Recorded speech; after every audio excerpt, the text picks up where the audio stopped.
নমস্কার, জয় মাতারা, জয় গুরু বামদেব। আমি জ্যোতিষ গুরু দ্রোণাচার্য। আজকের অনুষ্ঠানে সবাইকে জানাই অনেক অনেক স্বাগত। পৃথিবীর যে প্রান্ত থেকে এই অনুষ্ঠান দেখো না কেন, আশা করি মা তারা, বাবা গুরু বামদেবের আশীর্বাদে প্রত্যেকে ভালো আছো, সুখে আছো, শান্তিতে আছো। এর দর্শক গুরু, তার কারণ হচ্ছে ভালো থাকার, সুখে থাকার, আনন্দে থাকার আরেক নাম হচ্ছে জ্যোতিষ গুরু দ্রোণাচার্যের অনুষ্ঠান। দর্শক বন্ধু, আমি আমার প্রত্যেকটা ভিডিওতে বলে থাকি বেদ, বেদান্ত, গীতা, পুরাণ, উপনিষদ, চণ্ডী, গীতা, লাল কিতাবের মতো বিভিন্ন বড় বড় ধর্মগ্রন্থ থেকে রিসার্চ করা, গবেষণা করা তন্ত্র, মন্ত্র, টোটকা, প্রয়োগ পদ্ধতি, কৌশল আমি তোমাদের হাতে তুলে দিই। আর কি বলি, তোমাদের বেঁচে থাকার রসদ আমি তুলে দিই। দর্শক বন্ধু, আজকের সাবজেক্ট হচ্ছে ইংরাজি 2025 বছরের শেষ একটি গুরুত্বপূর্ণ একাদশী তিথি, যেটাকে আমরা বলে থাকি পুত্রদা একাদশী।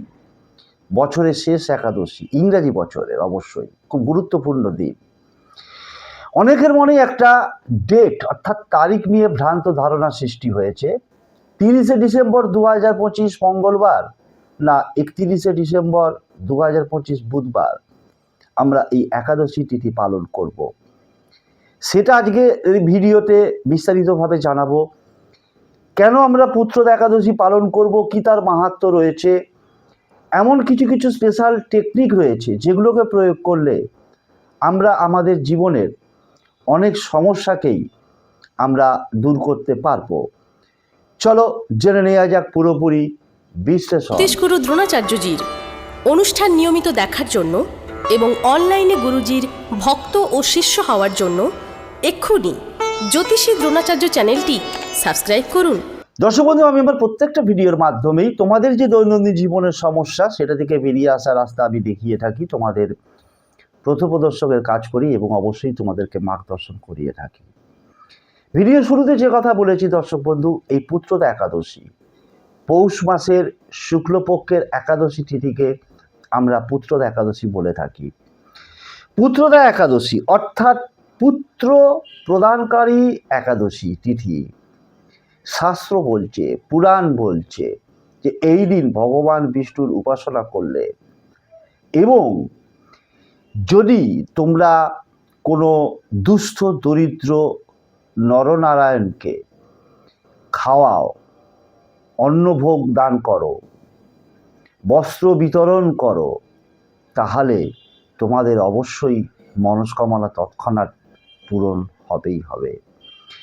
আমাদের ভারতের সময় অনুযায়ী দর্শক বন্ধু, এই পুত্রদা একাদশী আমরা পালন করব 31শে ডিসেম্বর 2025 বুধবার, বাংলার 15ই পৌষ 1432 সন, এবং পালন হচ্ছে 1 জানুয়ারি 2026 বৃহস্পতিবার সকাল 6টা 26 মিনিট থেকে 9টা 52 মিনিট পর্যন্ত।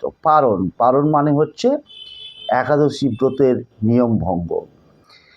দর্শক বন্ধু, যারা ছোট্ট করে বলে নি, যারা এই একাদশীর ব্রত পালন করতে পারবে তারা তো ভীষণই ভালো।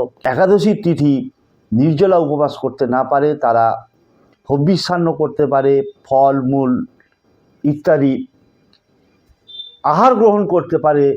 এছাড়াও বলবো, সেটাও অসমর্থ হলে নিরামিষ আহার ওই দিন অবশ্যই গ্রহণ করবে এবং কোনো কৌরকর্ম করবে না। অনেকের মনেই প্রশ্ন আসতে পারে যে গুরুজি, এ কি শুধুমাত্র যারা দম্পতি, যে সমস্ত দম্পতি পুত্র সন্তান বা কন্যা সন্তানের এখনো পর্যন্ত মুখ দেখতে পারেনি তারাই কি একাদশী তিথি পালন করবে? না দর্শক বন্ধু, পুত্রদা একাদশীর মানে হচ্ছে পুত্র সন্তান বা কন্যা সন্তান তার লাভের উদ্দেশ্য নিয়ে এই তিথি পালন করা, যেটা শাস্ত্র বলছে এবং পুরাণ বলছে। তার সঙ্গে সঙ্গে অবশ্যই সন্তানদের যে দীর্ঘ জীবন নিশ্চিত করা, অর্থাৎ যাদের সন্তান প্রাপ্তি হয়ে গেছে, বড় হয়ে গেছে, পড়াশুনোই করুক, ছোটই থাক, বিবাহিতই হোক, বাবা মায়েরা সবসময়ই চাইবে তাদের সন্তানদের, তাদের পরিবারের সমস্ত সদস্যদের তাদের দীর্ঘ জীবনটাকে নিশ্চিত করা। এবং তার সাথে সাথে এই একাদশীর উদ্দেশ্য হচ্ছে তাদের সামগ্রিকভাবে সুস্থতা কামনা করা, এই সমস্ত উদ্দেশ্য নিয়েই এই পুত্রদা একাদশী পালন করা হয়। আশা করি এখানে যে তোমাদের ডাউটটা ছিল যে শুধুমাত্র যে সমস্ত দম্পতি এখনো পর্যন্ত সন্তানের মুখ দেখতে পারেনি তারাই কি শুধু সন্তান লাভের জন্য পুত্রদা একাদশী করে? না, একাদশীর তিথি যে কেউ মনে করলে অবশ্যই তারা পালন করতে পারবে, কোনো এই নিয়ে দ্বিমত নেই। এরপর আসছে মূলত যে বিষয়টা নিয়ে আলোচনা করব, যে সমস্ত দম্পতিরা, 1 নম্বর যে রেমেডিটা আমি তোমাদের হাতে তুলে দিচ্ছি, যে সমস্ত দম্পতিরা এখনো পর্যন্ত সন্তানের মুখ দেখতে পারোনি, ওই দিন কবে? অবশ্যই বলেছি আমি যে আমরা ভারতবর্ষের মানুষ যারা বাংলা পঞ্জিকা মতে চলি তারা সূর্যোদয় থেকে যে কোনো তিথিকে আমরা পালন করে থাকি। তো সূর্যোদয়কে ধরে আমরা 31শে ডিসেম্বর পুত্রদা একাদশী তিথি পালন করব। তাই ওই 31শে ডিসেম্বর 2025 বুধবার দিন সারা দিন রাত্রি থাকছে একাদশীর তিথি, কোনো অসুবিধে কিছু নেই। সেই সমস্ত দম্পতিদের জন্য এই টোটকাটা, যারা প্রচুর পরিমাণে চেষ্টা করেছে সন্তান লাভের জন্য, ডাক্তার দেখিয়েছে, ভারতবর্ষের বিভিন্ন বড় বড় প্রান্তে তারা গিয়ে বিভিন্ন জায়গায় ডাক্তার দেখিয়েছে, নানা রকম কৌশল প্রয়োগ করেছে, বাট ফেলিওর, তাদের জন্য আজকের এই মোক্ষম টোটকা নাম্বার 1 বা রেমেডি নাম্বার 1 কি করবে? ওই দিন স্বামী স্ত্রী উভয়ই স্নান করে শুদ্ধভাবে শুদ্ধ বস্ত্রে একসঙ্গে করতে পারলে স্বামী স্ত্রী ভীষণ ভালো হয়, অথবা স্বামী একাও করতে পারে, স্ত্রী একাও করতে পারে। কি করবে? শ্রীফল যাকে আমরা শাস্ত্রে বলে থাকি দর্শক বন্ধু, নারকেল, একটা গোটা নারকেল সংগ্রহ করে রাখবে এবং যে কোনো একটা পাত্রে তোমরা কি করবে? একটু হলুদ গুলে নেবে, জল দিয়ে হলুদ গুলে নিয়ে তাতে কি করবে? সেই নারকেলটাকে তার মধ্যে যে কোনো একটা জায়গায় বসবে, বসে যদি স্বামী স্ত্রী করো তাহলে মুখোমুখি বসে করবে। যখন আমরা বিবাহের সময় সম্প্রদানের সময় বসি ফেস টু ফেস, ঠিক সেই রকমভাবে ফেস টু ফেস স্বামী স্ত্রী বসে করবে। আর একা হলে পূর্ব দিকে অথবা উত্তর দিকে মুখ করে বসে নারকেলটাকে হাতে দেবে। নারকেলটাকে হাতে নিয়ে পুরুষ মহিলা যেই করুক না কেন, অর্থাৎ স্বামী অথবা স্ত্রী যেই করুক না কেন, ডান হাতের এই যে তর্জনী, মধ্যমা আর এই হচ্ছে অনামিকা, এই অনামিকা আঙুলে করে নারকেলের গায়ে হলুদ যে গুলে রাখতে বলেছি একটা পাত্রের মধ্যে 3টে টিপ দিয়ে দেবে। হলুদের 3টে টিপ ওই নারকেলটা গায়ে দিয়ে দিলে, দিয়ে কি করবে? এক হাতেও নারকেলটা নিতে পারো। স্বামী স্ত্রী যদি একসঙ্গে করো তাহলে কি করবে? উভয়ই ঠিক এইরকম করে মুখোমুখি দুজনে নারকেলটাকে তোমরা বা পাশে বসেও করতে পারো, অসুবিধে কিছু নেই। নারকেলটাকে 2 হাতে করে দুজনে মিলে ধরবে, আর একা করলে 2 হাতেও ধরতে পারো নারকেলটাকে, বা ডান হাতেও ধরতে পারো। ধরে কি করবে?